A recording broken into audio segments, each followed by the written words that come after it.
앉으시면서 우리 찬양이 아까 너무 좋았는데 주님을 보게 하소서. 우리 옆에 분에게요, 오늘 주님께서 우리를 만나 주실 겁니다. 한번 선포하세요.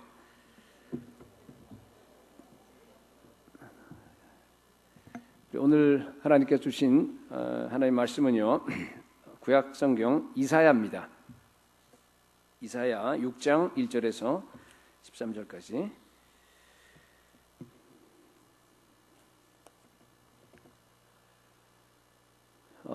제가 가진 그 구약 성경 974쪽입니다. 1절부터 너무 길기 때문에 8절까지만 우선 읽도록 하겠습니다. 제가 1절 읽습니다. 우리 한 절씩 교독합니다.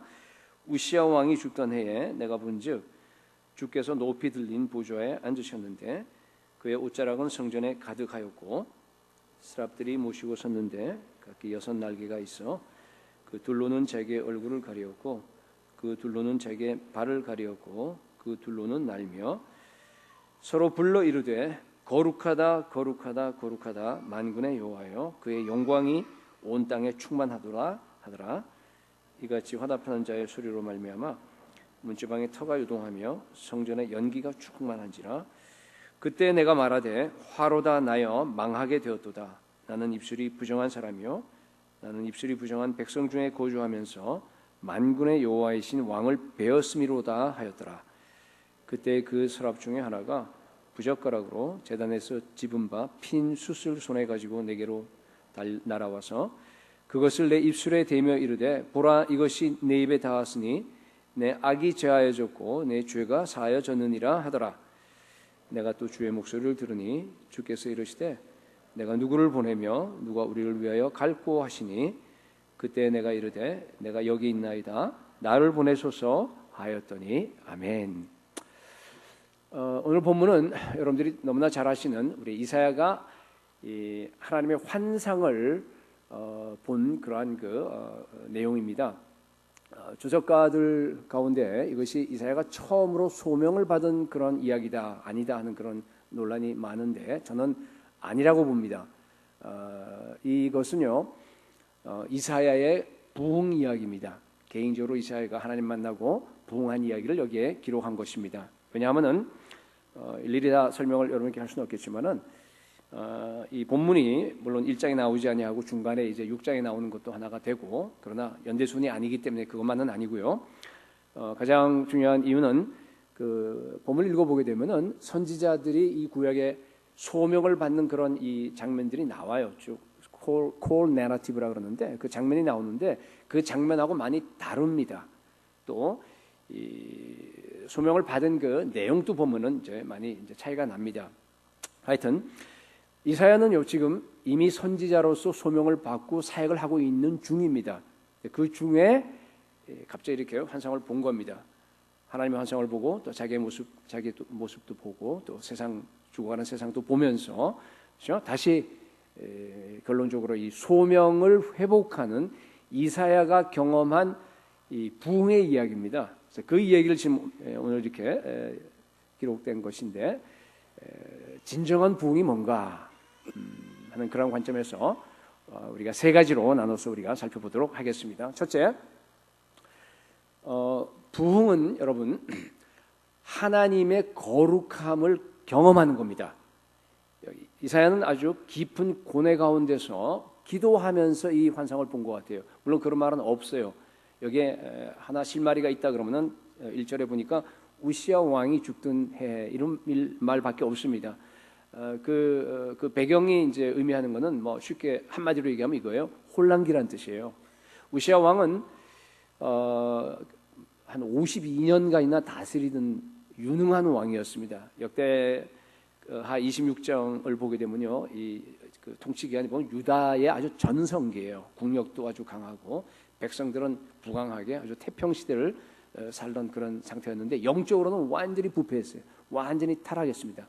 그리고 국제적으로도 봐서는 그 아수르의 그 디글락빌레셀이 막 이게 부상할 때였어요. 그래서 새로운 강자로 나오면서 근동 그 지역이 이렇게 긴장하고 있는, 한마디로 얘기하면 혼란기였고 영적인 타락기였고, 그리고 국제적으로도 굉장히 격변하는 그러한, 마치 이제 우리 그리고 오늘날과 같은 그런 모습이라 해도 괜찮습니다. 여러분, 선지자에게는요 이런 때가 제일 힘들어요. 왜냐하면은 선지자가 보니까 위협이 계속 다가오고 있어요. 시시각각으로 지금 위협이 다가오는데 사람들은 부강하고 태평하니까 모르는 거예요. 그냥 지금 깨어서 기도해야 될 때인데 사람들은 그저 풍요를 즐기고 있으면서 거기에서 영적으로 죽어갑니다. 게다가 보니까 우시아 왕까지 죽은 거예요. 우시아 왕은 이사야가 이미 선지자로 활동하기 때문에 굉장히 가까웠던 것 같아요. 그래서 어떻게 보면 인간적으로 굉장히 의지했던 그런 왕일 수도 있습니다. 물론 이제 여러분 아시다시피 말년에는 이제 그 범죄함으로 문둥병이 나죠. 그래서 이제 죽고 그렇게 하지만은 그러나 굉장히 유능하고 상대적으로 괜찮은 왕이에요. 왜냐하면 그 뒤에 이어서는 요담, 아하스 아주 악한 왕들이 이제 오게 되는데 그래도 아마 인간적으로 그 왕이니까 그 나라를 위해서 뭔가 이렇게 잘 할 수 있는 그런 기대를 걸었던 것 같아요. 근데 죽었어요. 그 왕까지 죽었습니다. 다시 말해서 내가 개인적으로 의지하는 인간적인 리소스, 그 자원까지 다 끊겨졌다 그런 얘기입니다. 그래서 아픈 가슴을 가지고서 이사야는 시대를 안고 그리고 무너져가는 이스라엘을 갖다가 안고 지금 뭐 어딘지 모르겠어요. 집인지 성전인지 가서 기도하는 가운데 저 깊은 기도 중에서 지금 드디어 환상이 확 열려버린 겁니다. 환상 중에 높이 보좌에 들려있는데 거기에 하나님이 앉아 계세요. 옷자락이 가득하다는 얘기는 뭔가 하면 이렇게 하나님의 임재를 얘기하는 겁니다. 그러면서 아마 하나님의 그 얼굴은 못 본 것 같아요. 왜냐하면 하나님의 얼굴을 본 사람은 아무도 없잖아요. 얼굴 보면 죽어요. 심지어 천사들 스랍이라고 되어 있는데 그죠? 이 하나님 바로 곁에서 수종을 듣는 그 천사들도 심지어 어떻게 해요? 눈을 가렸다 그러잖아요. 눈을 가리고 못 봅니다. 그러면서 서로 날면서 서로 막 찬양합니다. 거룩하다, 거룩하다, 거룩하다. 이게 세 번씩이나 쓴 것은 옛날에 뭐 볼드체로 막 이렇게 할 수도 없고 뭐 안 되잖아요, 그죠? 그러니까 그냥 이렇게 최상급 그 얘기를 하는 겁니다. 그러면서 만군의 주여, 그의 영광이 온 땅에 충만하도다 하면서 막 소리하는데요, 막 연기가 납니다. 온 성전에 환상 안에서 보니까 뭐 성전에 꼭 이스라엘 법은 없어요. 어딘지 몰라요. 그 안에 연기가 가득 차고요. 그 안에서 막 문지방, 성전 문지방의 터가 땅이 막 흔들려 버리는 겁니다. 그렇죠? 여기 2절에서 4절까지 여러분들이 읽으셨는데요. 거기에 지금 그 모습이 묘사되어 있는데 그 모습의 핵심이 뭡니까? 이사야가 뭘 본 거예요 지금? 하나님의 여러 성품 중에서 뭘 본 거예요? 거룩이에요. 그렇죠? 하나님의 거룩함. 여러분, 하나님은 거룩하신 분입니다. 여러분, 개인적인 부흥이 일어나기 위해서는 한 사람 한 사람들이 다 여러분 하나님의 거룩을 여러분들이 보셔야 합니다. 우리가 거룩이라는 단어는 많이 쓰잖아요. 거룩, 카도시라고 그러는데 이 거룩이 뭡니까, 여러분? 우리 잘 아시는 듯이 separation 얘기죠. 분리라는 뜻이에요. 영어로 하면 cut이, cut. 완전히 구별된다, 잘라진다 그런 뜻입니다. 하나님은 거룩하다 하는 것은 뭔가 하면 하나님은 우리 인간들 수준이 아니라는 거예요. 우리가 도저히 상상할 수도 없는, 그죠? 그러한 높고 그러한 지극히 크고 피조물 위에 높이 구별돼서 존재하시는 분이라고 하는 뜻이에요. 하나님은 완전하세요. 하나님은 의로우십니다. 하나님은 순수하십니다. 하나님은 지혜로우십니다. 그죠? 근데 그것이 거룩해요. 그건 무슨 얘기예요? 우리의 수준을 초월한다는 뜻이에요. 초월적으로 거룩한 거예요. 너무 탁월한 거예요. 그죠? 그렇게 해서 우리가 감히 상상할 수 없는 그런 지고함, 그러한 숭고함, 그런 탁월함을 얘기하는 겁니다. 그게 거룩이라는 뜻이에요, 원래. 그래서 여러분, 인간들이 하나님의 그 거룩함과 이렇게 부딪히게 되면, 그렇게 우리가 이렇게 보게 되면, 여기서 보잖아요. 어떤 일이 일어나냐면 완전히 인간이 쓰러집니다. 압도당해버려요. 다니엘이 히데겔 강가에서, 그죠? 제2위 사람으로 나타나신 제2위 하나님을 갖다 만나게 돼요, 그죠? 그걸 보게 되죠. 그러면 어떻게 되죠? 거기에서 온 몸에 힘이 쫙 빠진다 그래요. 그리고 나서 그 자리에 그냥 그대로 쓰러져 버리고 얼굴을 땅에 대고 어떻게 하죠? 깊은 잠속으로 들어가 버려요. 졸대 버려요. 사도 요한이 예수 그리스도의 환상을 예수님 만났잖아요, 그죠? 요한계시록 1장에서. 그러니까 어떻게 되죠? 완전히 그냥 땅에 엎드려 죽은 자같이 돼버린 거예요. 그렇습니다, 여러분, 그죠? 하나님, 우리가 거룩한 하나님을 보게 되면은요, 그 거룩함이라고 하는 것이 우리에게 위협이 돼요. 우리에게 두려움을 줍니다. 완전 무결하신 분이에요. 불꽃 같은 눈으로 우리를 쳐다보고 계세요. 번개 같은 그런 얼굴입니다. 죄를 갖다 하나도 용납하지 않으세요. 아주 그냥 그 작은 죄만 있으면 즉시로 지옥을 보내버리는 거예요. 그런 하나님이십니다. 출애굽기 19장에 나와 있는 우리 자주 제가 얘기하는 그죠? 그런 하나님 하도 많이 얘기해서 여러분들 머릿속에 이제 출애굽기 19장 하면 다 들어가 있죠. 시내산에 하나님이 강림하십니다. 막 천둥, 우레, 막 번개, 막 요란합니다. 산이 막 흔들립니다. 연기가 막 피어올라요. 그죠? 그러면서 하나님 불 가운데 강림하십니다. 그래서 하나님 미리 경계선을 치잖아요. 경계선을 쳐요. 그래서 경계선을 넘어가면 뭐예요? 사람은 물론이고 뭐 동물까지 다 죽어요. 그런 하나님이십니다. 여러분, 하나님은요, 죄를 범한 우리 인간들에게, 피조물에게는요, 극도의 두려움과 극도의 그런 위협적인 존재이십니다. 그게 거룩의 개념이에요, 여러분. 그렇다면요, 우리가 그런 거룩한 하나님을 만난다라고 하는 의미가 뭐예요? 우리 이제 제가 늘 얘기하잖아요, 그죠? 여러분 하나님 만나셔야 됩니다. 우리 교회 사람들 한 사람도 빠짐없이 다 만나요. 우리 목사님 기도할 때도 늘 그래요, 그죠? 하나님 만나게 해주십시오. 우리 예배 때마다 우리 기도하잖아요, 그죠? 그게 뭐예요? 여러분 하나님 만나셨어요?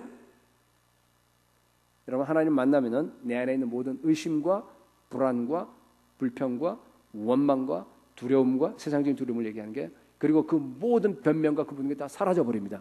다 날아가 버려요. 그죠?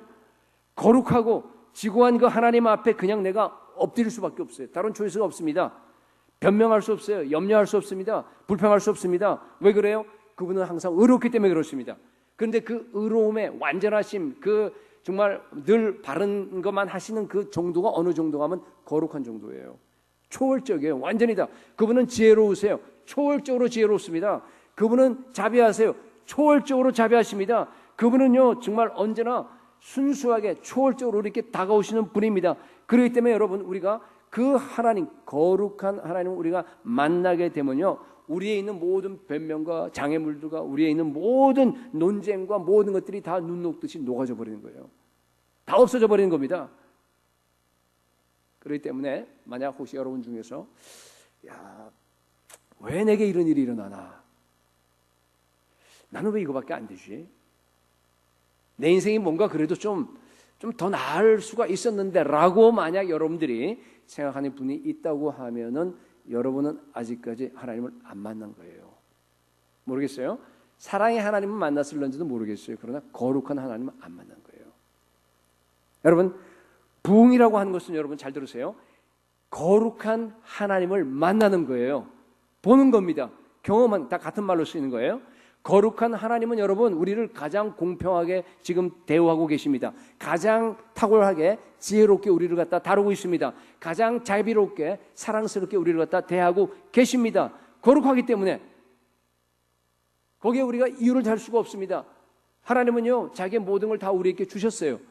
자기 아들까지 다 주셨습니다. 자기 아들을 아끼지 아니하시고 우리 모든 사람을 위하여 내어주시니가 어찌 그 아들과 함께 모든 것을 우리에게 은사로 주시지 아니하시겠느뇨 그랬죠.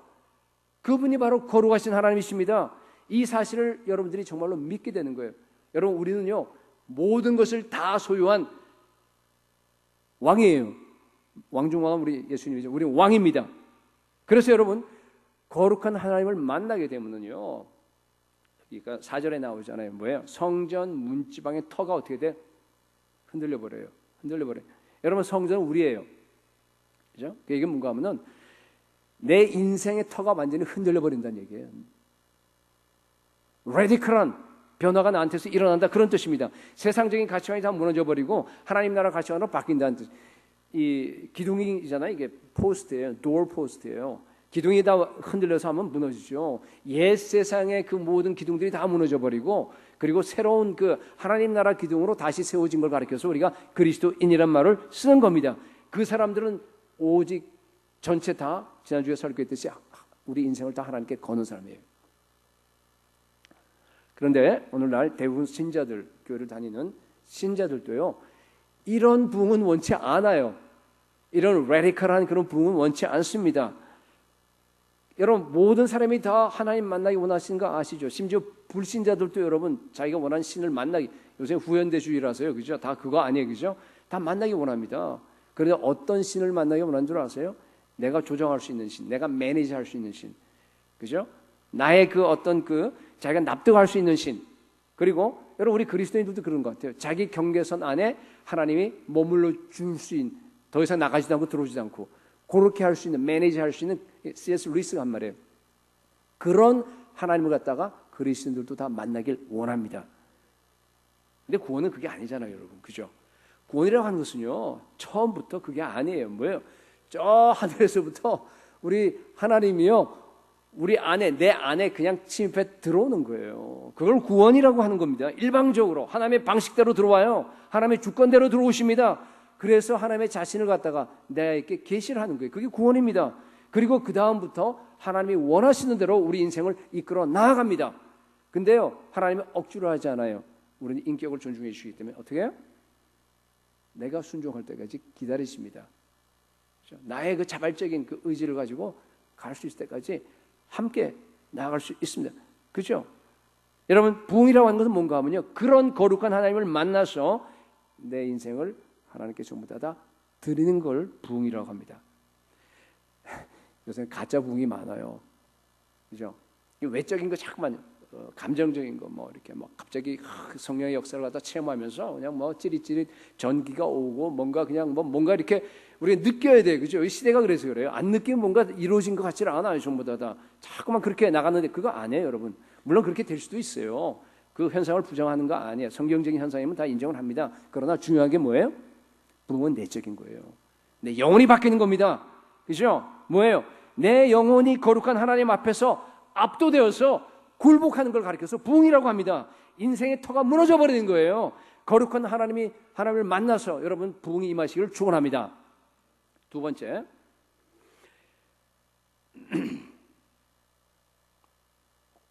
부흥은요, 내 존재 전체가 해체돼 버리는 거예요. 5절에 보니까 그때 내가 말하되 화로다 나여 망하게 되었도다. 나는 입술이 부정한 사람이요, 나는 입술이 부정한 백성 중에 거주하면서 만군의 여호와이신 왕을 배웠음이로다 하였더라. 여러분, 이사야가 왜 하필이면 자기 입술이 부정하다 그래요? 뭐 눈은 안 부정한가요? 손발은 안 부정해요? 물론 여러 가지, 한번 크게 두 가지 이유가 있는 것 같아요. 우선 일반적인 이유는 뭔가 하면요, 우리 공통적인 누구나 다, 여러분, 우리 인간의 가장 큰 죄의 원천이 입입니다. 그렇죠? 그래요. 우리 입으로 형제를 살인할 수 있습니다. 그렇죠? 내가 미운 감정을 갖다가 벌써 입으로 내가 얘기를 했다고 하는 것은 뭔가 하면요, 그렇죠? 이게 지금 이미 지난주에 사탄의 그 생각에 내가 이미 다 동의를 하고 그 말을 했다는 그 자체가요, 그 미운 그 죄를 갖다가 내 존재의 한 일부분으로 인정을 한 거예요. 벌써 들어온 겁니다, 여러분. 행동까지 옮기겠어요, 어디? 그런 사람이야 뭐 특별한 사람들밖에 안 되는 거. 대부분 사람들은 말로 끝내버립니다, 그죠? 말로 죽이는 거예요. 살인입니다. 살인입니다, 그죠? 그래서 야고보서 3장 8절에는 혀는 쉬지 아니하는 악이래요. 그죠? 죽이는 독이 가득한데 그게 어디 있어요? 저 사람한테 있는 게 아니라 누구한테 있어요? 나한테 있어요. 내 입이 그래요, 여러분. 일반적으로 부정해요. 입술이 부정한 백성 중에 거주하면서 그러잖아요. 근데 더 중요한 의미는 뭔가 하면요, 이 이사야는 선지자잖아요. 선지자 직업이라 그러면 뭐하지만 선지자 직업에서 가장 중요한 게 뭐예요? 입이에요. 말로 하는 거예요, 말로. 그렇잖아요. 그래서 물론 하나님의 말씀을 받아서 백성에게 전달하는 겁니다. 그죠?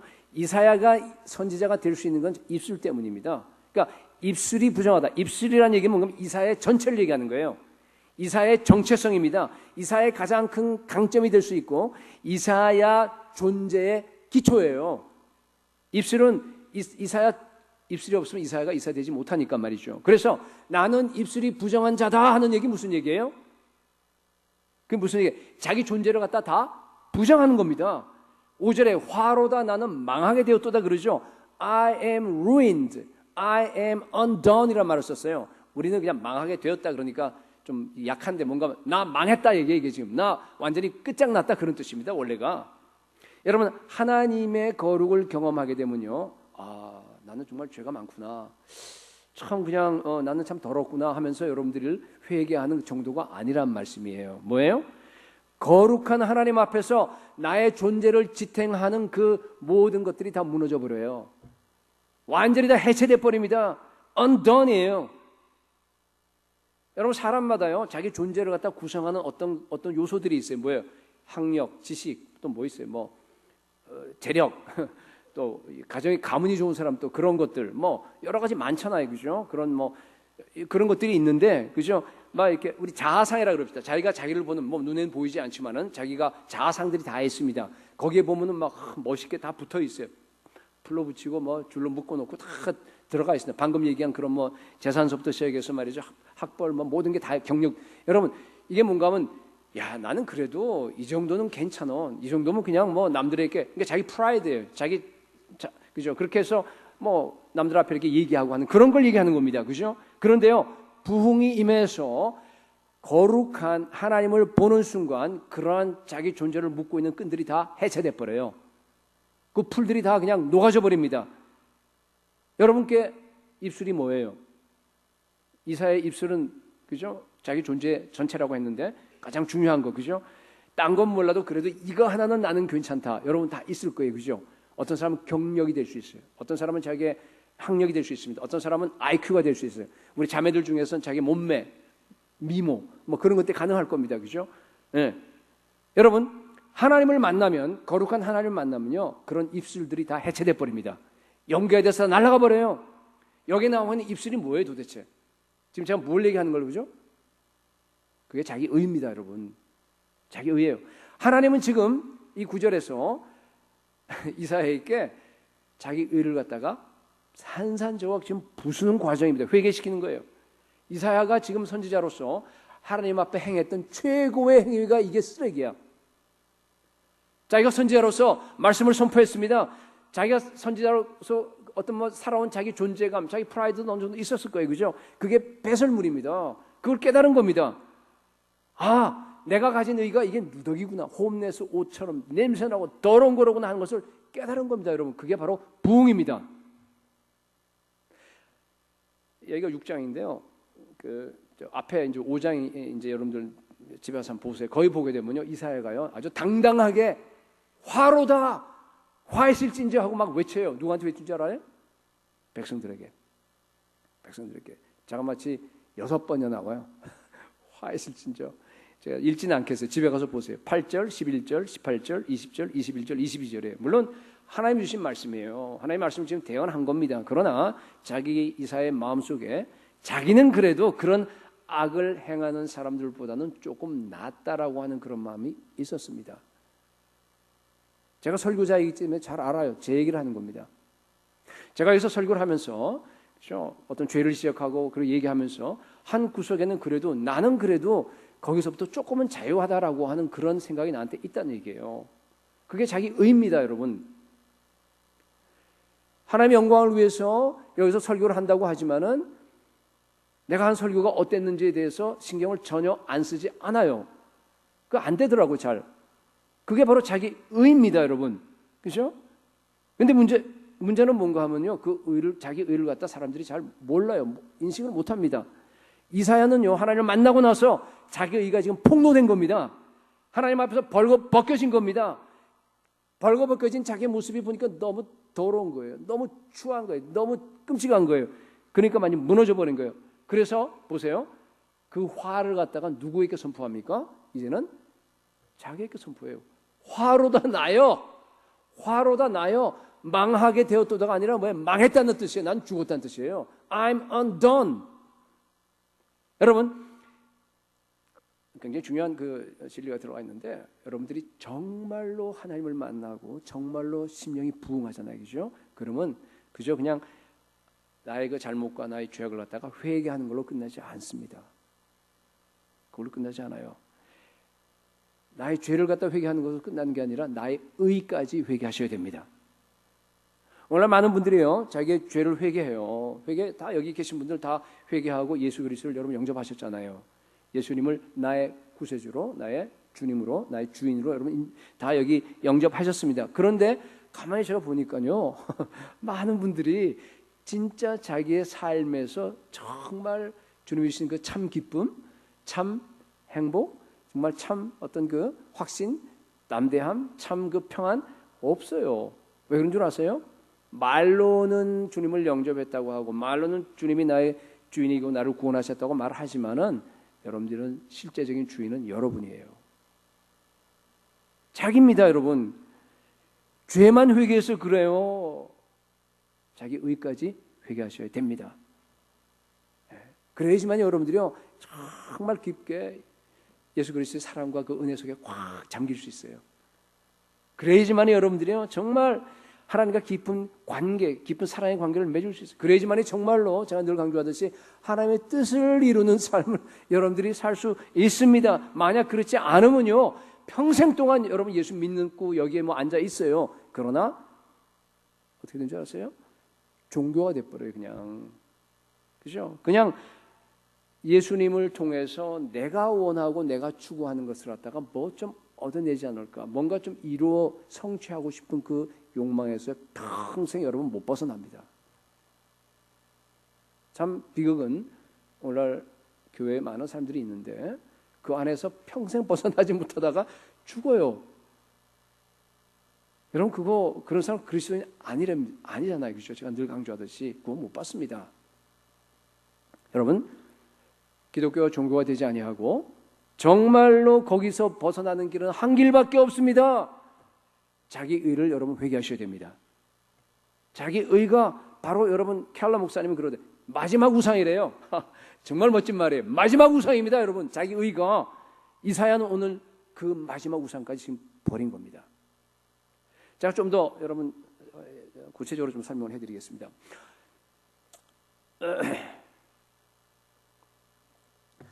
오늘 이사야 6장에 나와 있는 말씀하고요. 그다음에 여러분 그 로마서 7장하고는 사실은 같은 거예요.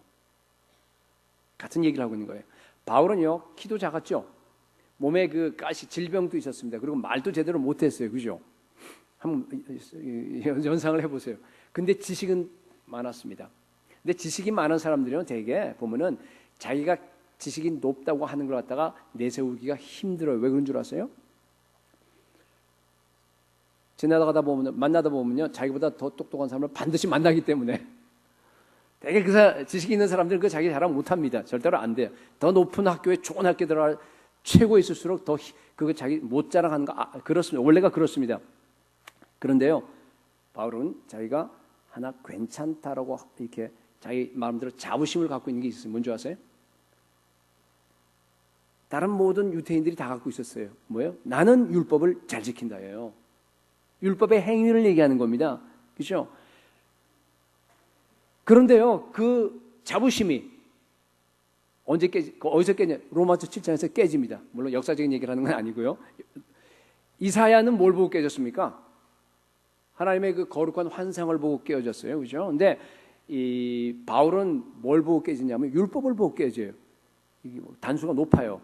왜냐하면요, 이게 여러분 이제 로마 7장 공부를 했기 때문에 율법에는 하나님의 의가 들어가 있어요. 하나님의 거룩함이 들어가 있습니다, 여러분. 그러니까 율법에 거기에 그 나타난 표현된 하나님의 거룩함을 갖다가 만난 거예요. 지금 바울이 그 거룩함이 자기 마음속에 확 비춰온 겁니다. 예를 들어서 10계명 중에서 마지막 계명이 뭐예요? 탐내지 말라는 겁니다. 그 전까지는 잘 몰랐어요. 근데 율법의 거룩함이 율법을 통해서 하나님의 거룩함이 바울의 마음속에 확 들어가니까 뭐예요? 세상에 내가 못 지켰네? 그러면서 두 손 든 거예요. 나는 도저히 이 하나님의 법을 갖다 지킬 수 없는 사람이라고. 그래서 이 로마서 7장 9절에 보면요. 전에 율법을 깨닫지 못했을 때는 내가 살았더니 팔팔 살았습니다. 계명의 이름에 율법이라고 하는 그 하나님의 거룩한 성품. 그러니까 이사야는 뭔가 하면은 이렇게 실제, 그러니까 구약시대니까 훨씬 그러겠죠. 그러니까 실제 하나님의 환상을 갖다 거룩한 환상을 본 거예요. 그렇지만은 똑같은 일이 벌어진 거예요. 율법을 통해서, 말씀을 통해서, 그죠? 하나님의 거룩함을 만난 겁니다. 그러다 보니까 뭐예요? 완전 무너져 버린 거예요. 뭐라고 돼 있어요? 죄는 살아나고 나는 죽었도다 그러는 거예요. 그래서 뒤에 가서 뭐라고 고백합니까? 오호라 나는 곤고한 사람이로다. 그 말은 오늘 본문의 말로 대체하면 뭐예요? I'm ruined예요. I'm undone. 나는 망했다는 뜻입니다. 난 죽었다는 뜻이에요. 오호라, 그죠? 공고한 사람이로다. 누가 이 사망의 몸에서 나를 건져내려 하고 절규했습니다. 여러분, 하나님의 거룩을 경험하게 되면요, 자신의 더러운 의를 보게 됩니다. 그리고 내 존재가 산산조각 해체돼 버립니다. 사실은요, 내 안에 있는 그 자기 의가요, 가장 고약한, 가장 사악한 죄입니다. 숨겨져 있어서 우리가 다 못 볼 뿐이에요. 저는 오늘 성령께서 여기 앉아 계신 모든 우리 성도들 그 깊은 속에 있는 그 자기 의를 보고 회개하는 시간이 될 수 있기를 축복합니다. 여러분, 마지막 우상이에요. 마지막 우상이 폭로되고 자아가 해체되지 않으면 그리스도인이 절대로 될 수가 없습니다. 예수님을 정말로 My Savior, 나의 구세주고 My Lord, 나의 하나님, 나의 주인이라고 여러분 말만 고백하지 절대로 그렇게 할 수가 없습니다. 그러기 위해서 제가 강조하는 것은 오늘 개인적인 부흥이 일어나야 합니다. 여러분, 부흥은요, 내 존재가 하나님을 만나서 산산적으로 부셔져 버리는 겁니다. 내 자아상, 아까 얘기했죠, 잡아매고 있는 그 끈들이 다 그냥 잘라져 버리는 겁니다. 내 자아가 해체돼 버린 겁니다. 우리가 늘 하나님 앞에서 부정함을 느껴요, 그죠? 야, 나 같은 사람이 왜 이런가, 이렇게 죄를 회개하고 하는 거 굉장히 귀중합니다. 우리가 하나님의 기준에 못 미치잖아요. 그래서 하나님의 기준에 못 미치는 그런 죄를 갖고 애통하고 하는 거 너무너무 귀중하고 좋습니다. 아마 여기 계신 분들은 다 그렇게 할 줄로 믿습니다. 우리가 그렇게 살아갑니다, 그죠? 그런데요, 그 정도 갖고 안 돼요. 무슨 얘기를 하려고 하냐면요, 여러분이 하나님의 거룩을 정말로 경험하게 되면은 내가 하나님의 그 기준에 미치지 못한다라고 하나님께 애통하고 회개하는 순간에도 내가 알지 못하는 내 마음 바닥 깊은 곳에서는요, 야, 그래도 나는 이 정도까지 회개하기 때문에 나는 그래도 좀 괜찮네 라고 하는 생각이요, 여러분은 못 느낄지 모르지만요, 모든 사람에게 다 있어요. 저한테 있거든요. 당연히 있습니다, 여러분. 그걸 지금 얘기하는 겁니다. 그게 자기 의입니다. 여러분, 인간의 마음이라고 하는 것은요, 정말로 이건 제가 나이가 들면 들수록 더 깨달아요.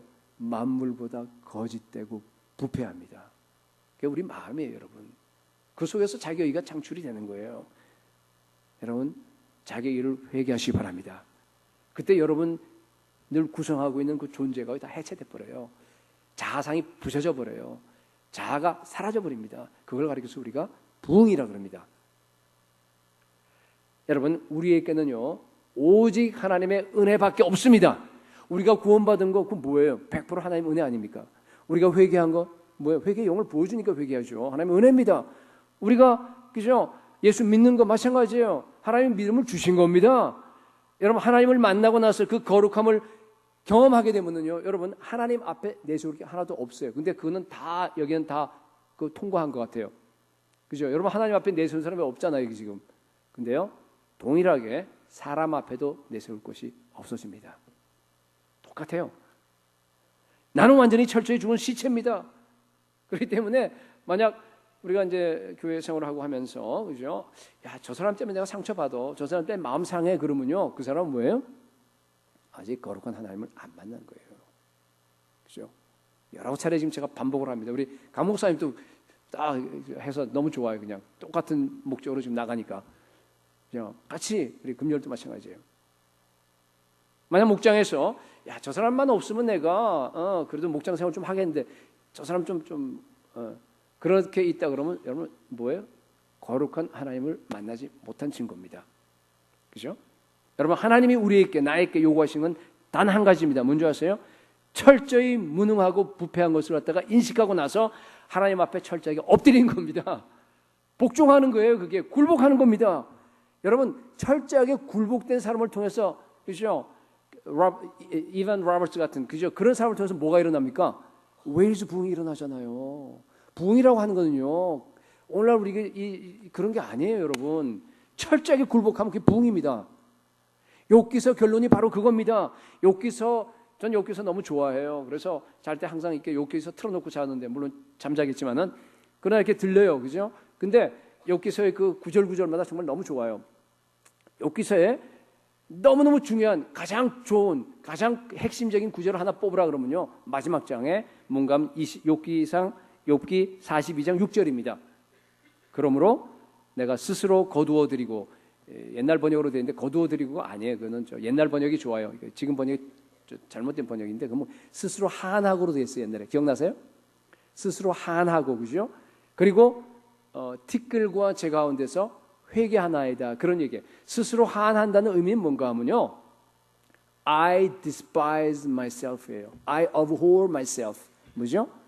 내가 내 자신을 경멸하는 거예요. 내가 내 자신을 갖다 미워하는 겁니다. 그러고 나서 회개하는 겁니다. 그죠? 여기 나와 있는 겁니다. 여러분, 욥기서 이게 뭔가 하면 자기 부정을 얘기하는 거예요. 이게 지금 언제 쓰여진 글인데, 이게 지금 아브라함과 같은 동시대 아닙니까? 그죠? 족장 시대예요. 그럼에도 불구하고 여기 뭔가 하면요, 욥기서의 핵심은 뭔가 하면 십자가에서 자가 죽는 거예요. 복음의 핵심입니다, 이것이. 여러분, 욥이 지금까지는 죽게 대해서 귀로만 들었어요. 근데 정말로 주님을 언제 만났어요? 그러니까 뭐 욥이 한 얘기 보면은 말이죠, 그죠? 그래도 난 조금 의롭다는 거예요. 그죠? 그런데 마지막에 주님이 확 나타나셔갖고 거룩한 주님을 한번 딱 만나고 보니까 어떻게 해요? 무너져 버린 거예요. 그죠? I abhor myself. 난 내 자신을 갖다 미워해요. 난 내 자신을 경멸해요. 그죠? 자기가 그냥 완전히 거기서 자아가 해체돼 버리고 죽어버리는 겁니다. 그런 겁니다. 이사야의 경험하고 똑같습니다, 여러분. 여러분, 그것이 바로 진정한 회개입니다. 진정한 회개는 자아가 철저하게 부셔져 버리는 겁니다. 진정한 회개할 때요, 진정한 부흥이 임합니다. 하나님을 만나고 나의 존재가 전체가 다 해체돼 버리는 그런 부흥을 경험하시기 바랍니다. 자, 세 번째.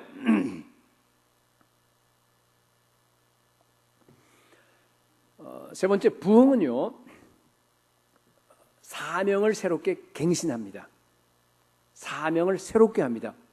하나님이 내 자아를 해체시키는 이유는 뭔가 하면 우리를 갖다가 아주 그냥 비참하게 만들고, 우리를 갖다가 무슨 막 그냥 늘 막 그냥 이렇게 쪽도 못 쓰는 그런 사람으로 만들고 막 그냥 부셔버리고, 그게 아닙니다. 그죠? 뭐 때문에 그렇습니까? 우리를 회복시키기 위해서, 우리를 치유하는 거예요. 회복시켜서 우리를 갖다가 높이 들어 사용하시는 거예요. 사명을 우리에게 확인시키기 위해서 그렇게 하는 겁니다. 6절에서 7절 보니까 그때 그 스랍 중에 하나가 부젓가락으로 제단에서 집은 핀 숯을 손에 가지고 내게 날아와서 그것을 내 입술에 대며 이르되, 보라, 이것이 내 입에 닿았으니 내 악이 제하여졌고 내 죄가 사하여졌느니라 하니라. 제단에서 핀 숯. 제단은 뭐 한답니까? 희생제사가 드려지는 곳이에요. 그죠? 구속이 이루어지는 곳입니다. 나 대신 동물이 죽어서 피를 흘리고 속죄가 이루어지는, 그죠? 폐여, 죄를 갖다 폐여 대신 지불해버리는 그런 장소입니다. 그러니까 제단에서 핀 숯을 가지고서 이사의 입에, 우리 입에 이렇게 대주는 거예요. 그게 무슨 얘기를 하는 겁니까? 이사의 모든 죄가, 자기 의까지 모든 죄가 다 용서된 것을 처음으로 경험한 겁니다. 그런 의미입니다, 이것이. 이게 지금 잘 알고 있던 사실이에요. 다 알고 있던 그 사실이지만은 정말로 그것이 뜨거움으로, 입술은 존재 전체라 그랬으니까 내 존재 전체에 가슴에 들어오는 거예요. 그래서 그냥 막 내 존재 전체가 처음으로 아, 정말로 그렇구나 하고 느끼는 걸 얘기하는 거예요. 경험하는 걸 얘기하는 겁니다. 여러분, 우리에게도 그런 경험이 필요합니다. 예수 그리스도의 십자가의 피로 우리가 구속함을 받았다고 하는 거 여러분 수천 번, 저는 한 수만 번 들은 것 같아요. 그죠? 너무너무 잘 아는 얘기입니다. 그런데 그 진리가 처음으로 내 존재 전체, 내 심장 속으로 들어오는 거예요. 깊은 곳까지 파고 들어와서 예수의 피가 정말로 내 몸 안에서 뜨겁게 막 흐르는 걸 갖다가, 뜨겁게 움직이는 걸 갖다가 내가 처음으로 느끼는 걸 얘기하는 겁니다. 옛날엔 죽은 지식으로 있었는데 이제는 이게 지식이 막 살았습니다. 그래서 지식이 실체가 되어서 핀 숯처럼 살아서 내 삶을 갖다 달구고 내 삶을 뜨겁게 합니다. 움직입니다. 정말로 내 죄가 사해졌다. 정말로 내 삶이 변했다. 정말로 하나님의 은혜와 사랑이 내 존재 전체를 갖다 다 지배한다. 내 안에서요 혁명이 일어난 걸 얘기한 거예요. 여러분, 그것이 부흥입니다. 여러분, 오늘 말씀 가운데 이 부흥이 일어나길 소원합니다.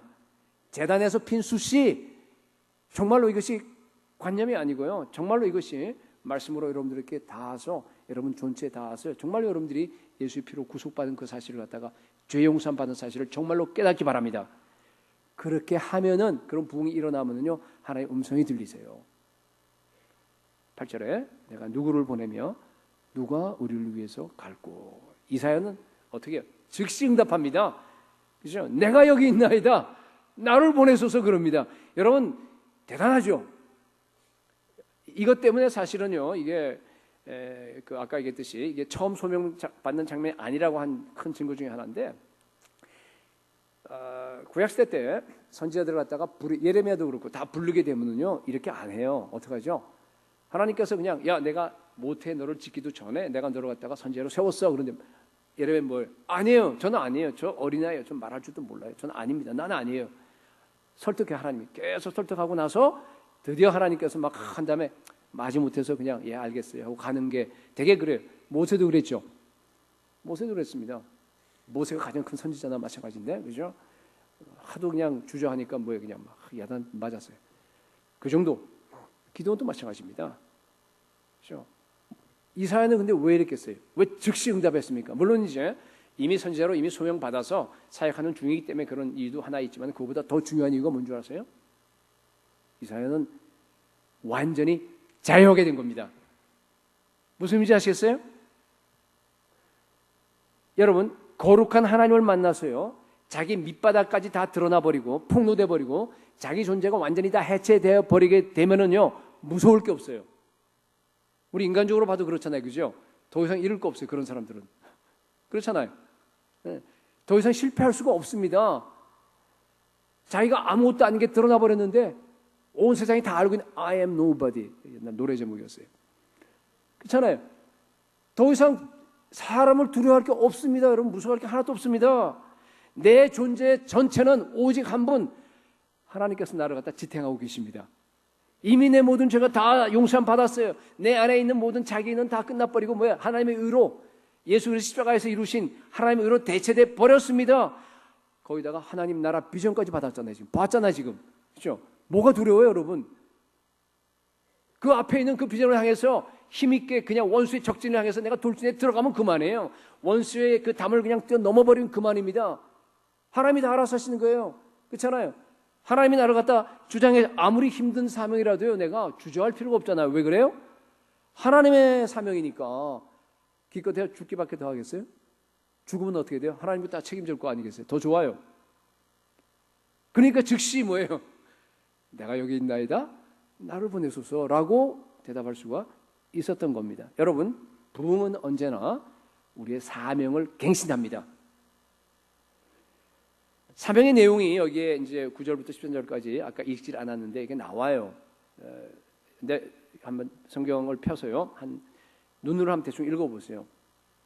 이게 도대체 무슨 사명인가 하고 보시게 되면은요 야 이게 무슨 사명이야? 무슨 이런 사명이 있어? 아마 그렇게 여러분들이 대답하실 겁니다. 보면은요 선지자는 그래도 하나님 말씀을 받아서 백성들에게 선포하면은 백성들이 회개하고 주 앞으로 돌아와야지만이 그래도 성공적인 사역을 한 거 아닙니까? 그러니까 여기 사역을 하라고 이제 내용을 쭉 말씀하시는데 그 내용이 보면은요 뭔가 하면은요 저한테로 얘기하게 되면 설교를 하는데 아무도 못 알아들어요. 근데 설교를 막 열심히 하는데 사람도 눈이 다 감겨요. 이게 10절 말씀에 지금 설교하는데 사람들 귀가 다 막혀버리는 거예요. 마음이 더 둔하게 돼버립니다. 여러분 그거예요 지금. 그 일에 만약에 여러분 어떤 사람은 설교대로 내가 너를 세우겠다 지금 그런 얘기 이사야를 갖다가 그 무슨 얘기예요 지금? 실패하는 사역으로 너는 내가 처음부터 세우겠다 그런 얘기예요. 그늘진 곳에서 사람들의 그 하나도 인정을 받지 못하고 정말 실제 이사야가 그랬어요. 보면 별짓 다 보면 우리가 보면 너무 한심할 정도로 그러다가 나중에 톱으로 켜서 죽잖아요, 그죠? 그 사역으로 지금 부르심을 받은 겁니다, 이사야가, 그죠? 그런데도 이사야는 뭐라 그래? 내가 여기 있나이다. 나를 보내소서. 자원해서 기쁨으로 지금 여기서 사역을 받아들이잖아요, 그죠? 왜 그렇습니까? 완전한 자유함을 얻었기 때문에 하나님 만나고, 그죠? 자기 바닥 다 드러나버리고 다 끝내버리고 뭐예요? 하나님의 의로 다 채워버리고 완전히 다 이제는 새로운 사람이 된 겁니다. 끝난 거예요 이제. 그러면 담대하게 여러분 마음껏 사역할 수 있습니다. 여러분 하나님을 만나서 여러분들이 정말로 부흥을 경험하게 된다 그러면요 이사야처럼 될 줄로 믿습니다. 네. 여러분 오늘날 우리 신약시대에 우리 모두는 소명받은 사람입니다. 아시죠? 구약시대는요 이사야, 예레미야 뭐 몇 사람만 그냥 특별한 사람만 하나님께서 불러갖고 소명을 맡겼습니다. 아마 어쩌면 아까 아멘을 짓게 한 사람 안 한 사람들은 제가 보기에는 그죠? 나하고는 별로 상관이 없는 사명을 안 받은 사람인데 뭐 이사야 얘기를 갖다 왜 한 목사님이 그냥 그렇게 하나 아마 그렇게 생각했을지도 모르겠어요. 아니에요 여러분. 오늘날 신약 시대는요, 그리스도인이라고 한 말 자체가 뭔지 아세요? 그렇죠? 특별한 소명을 가지고 내가 불러냈다. 소명이라는 얘기는 콜한다는 뜻이에요. 로마서 8장에 보게 되면 뭐예요? 하나님이 미리 정하신 자로 하나님 그 아들의 형상을 담기 위해서 뭐 했다 그랬어요? 불렀어요. 그게 콜이에요. 그게 소명입니다. 부른 자를 갖다가 의롭다고 했지 않습니까? 그죠? 우리는 다 소명 받은 사람입니다. 여러분 그거 믿으셔야 됩니다. 그리스도인이라는 그 말 자체가 그래요. 특별하게 부르심을 받아서 예수 그리스도를 따라가는 예수의 제자로서 예수 그리스도께 속한 사람이라는 뜻이 그리스도인이라는 뜻이에요. 우리는 다 부름 받은 사람들입니다. 그래서요, 여러분 우리에게는 사명이 있습니다. 소명, 사명 같은 거예요. 소명은 뭔가 하면은 부르신다는 측면에서 봤을 때 그렇고, 사명은 불러서 하는 사역을 그 측면에서 보면 사명이에요. 같은 얘기입니다. 그래서 여러분, 제가 오늘 여러분들에게 이제 마지막으로 강조하려는 건 뭔가 하면요, 우리는 모두 다 이사야처럼 개인적인 부흥을 체험하셔야 됩니다. 네. 진정한 부흥은 여러분 언제나 사명으로 연결이 됩니다. 사명으로 연결되지 않은 부흥은 가짜예요, 여러분. 그렇지 않습니다. 여러분, 진정한 부흥이 일어나게 되면 반드시 하나님을 보게 되고, 봐서 부흥이 일어나지만은, 그리고 뭐예요? 자아를 보게 되고, 자아가 해체돼 버리고, 그 다음에 세상을 보게 되는 거예요. 그래서요, 사명으로 연결이 됩니다. 우리의 사명이 뭔가 하면 온 세상에 나아가서 복음을 증거하는 것입니다. 부흥이 임해서 여러분들 이미 받은 그 소명, 이미 그 사명이 다시 한번 갱신되고 새롭게 되는 온 성도들이 되시기를 축복합니다. 말을 맺겠습니다. 오늘 보면은요, 어떻게 개인적인 부흥이 일어나는지를 갖다가 가장 명쾌하게 우리에게 설명해 주는 그런 그 내용입니다. 여러분, 부흥의 출발은 뭡니까? 거룩한 하나님을 갖다 우리가 보는 거예요. 만나는 겁니다. 그러면은 자신의 밑바닥이 보여요. 자신의 더러운 폭로돼 버립니다. 그렇죠? 그래서 자기 존재가 해체돼 버립니다. 그럼 회개합니다. 회개하게 되면 다시 회복이 되면서 비로소 세상이 보이게 되는 거예요. 그렇죠? 그래서 사명을 붙잡게 되는 겁니다. 여러분 구조를 아시겠죠? 그 그림을 갖다가 여러분들이 오늘 나와 있는 그 1절에서 8절까지 이상 나와 있으니까 그걸 갖다가 여러분 잊지 마시기 바랍니다. 레너드 레이븐힐은 이걸 갖다가 threefold vision이라는 말을 썼더라고요. threefold vision 뭐예요? 삼중 비전이에요. 하나님 보고 나 보고 그럼 뭐가 되는 게 내가 이제 자기 의와 막 더러운 게 있어서 잘 안 보이는데 그죠? 눈이 침침해서 안 보이는데 다시 그렇게 딱 회복돼 버리면 뭐예요? 이제 눈이 밝아져고 뭐가 보이는 게 저 밖에 죽어가는 세상이 보이는 거예요. 그걸 갖다 삼중 비전이라고 그랬습니다. 모든 부흥은 여러분 먼저 하나님께서 우리에게 하나님 자신을 보여줘야 돼요. 내가 부흥을 하고 싶어서 되는 거 아니잖아요, 그죠? 하나님 오늘 본문도 그러잖아요. 기도하는 가운데 어떻게 됐어요? 확 나타났잖아요. 지금 하나님께서 환상을 보여줬어요, 그죠? 거기에서 부흥이 시작되는 겁니다. 자, 그렇다 그러면은 그냥 가만히 앉아서 여러분 기다리셔야겠어요? 네? 아니에요. 그렇지 않습니다. 왜 그래요? 다른 성경이 있잖아요, 그죠? 성경에 보면은요, 수많은 곳에서 하나님의 약속을 얘기합니다. 약속을 얘기합니다. 여러분들이 정말로 하나님을 갈망하고, 정말로 찾고, 정말로 여러분들이 엎드려서 기도하면요, 반드시 하나님을 보여주십니다. 반드시 만나게 해주십니다. 여러분, 그게 하나님의 약속입니다. 그죠? 이사야도 아까 그렇잖아요. 기도하는 가운데서 만난 거예요, 지금. 무너져가는 세대를 갖다 붙잡고. 여러분, 그냥 상식적으로 생각해도 알아요. 하나님은 자신의 그 거룩함을 자기 자녀들에게 보여주고 싶어 하겠어요? 숨기고 싶어 하겠어요? 물어보나 많아죠. 그죠? 당연히 보여주고 싶어서, 그죠? 못 견뎌 하십니다. 근데 왜 많은 성도들이 못 봅니까? 하나님의 약속을 안 믿어서 그래요. 믿음은 반드시 보여주십니다. 약속을 믿고 모세처럼 집요하게 주의 영광을 내게 보이소서 하고 여러분들이 기도해 보세요. 반드시 하나님께서 여러분들에게 하나님의 그 거룩함을 계시할 줄로 믿습니다. 아니면은요, 많은 성도들이 그냥 자기가 매니지할 수 있는, 그죠? 자기가 통제할 수 있는 그런 하나님을 원해서 그래요. 그러면 절대로 안 보여주십니다. 물론 보여주시는 방식은 다를 수가 있습니다. 이사야는 환상으로 보여주셨습니다. 그죠? 오늘날은 그렇게 잘 안 하세요. 시대가 바뀌어서 그래요. 그죠? 왜 그렇죠? 이제는 성경이 완성됐잖아요. 이제는 여러분 기록된 하나님의 말씀을 통해서, 잘 들으세요, 기록된 하나님의 말씀을 통해서 우리가 하나님을 볼 수 있습니다. 믿음으로. 말씀 안에 보면은요, 이사야가 본 그 환상도 여기 기록되어 있고, 다니엘이 본 환상도 기록되어 있고, 그 다음에 에스겔의 환상 다 기록되어 있어요. 그 얘기하면 벌써 여러분들이 그동안 쭉 했기 때문에 이제 어떤 환상인지 아마 이렇게 머릿속에 지금 떠오르는 줄로 아는데, 여러분 또 사도 요한이 본 환상까지 다 기록이 되어 있습니다. 여러분 아무리 내가 지금 환상을 본다고 하더라도요, 성경에 기록된 환상보다 완전할 수 없습니다. 무슨 의미인지 아시겠죠? 설령 내가 오늘 밤에 자다 여러분들이요 환상을 봤어요. 거룩한 하나님의 환상을 봤다고 칩시다. 그죠? 그러면 반드시 그 환상이 진짜인지 가짜인지를 갖다가 확인하셔야 돼요. 뭘 갖고 확인하면 되겠어요? 성경, 말씀이에요. 여러분 오늘날의 시대가 바뀌어서 그래요. 말씀을 통해서 우리가 다 해야 되는 겁니다. 여러분 그렇기 때문에 성경에 기록된 환상이 가장 완전합니다. 가장 정확합니다. 이보다 더 정확한 환상은 없습니다. 여러분 아무리 누가 환상을 봤다 해도 성경에 기록된 천국의 모습보다 더 정확한 모습이 없어요. 내가 본 천국 필요 없습니다. 무슨 소리인지 아시겠죠? 그래서 베드로후서 2장 19절에서는요 베드로 사도는 계시된 이 하나님의 말씀을 갖다가 더 확실한 예언이라 그랬어요. 맞습니다. 여러분 계시된 하나님의 말씀이요 더 확실한 환상입니다.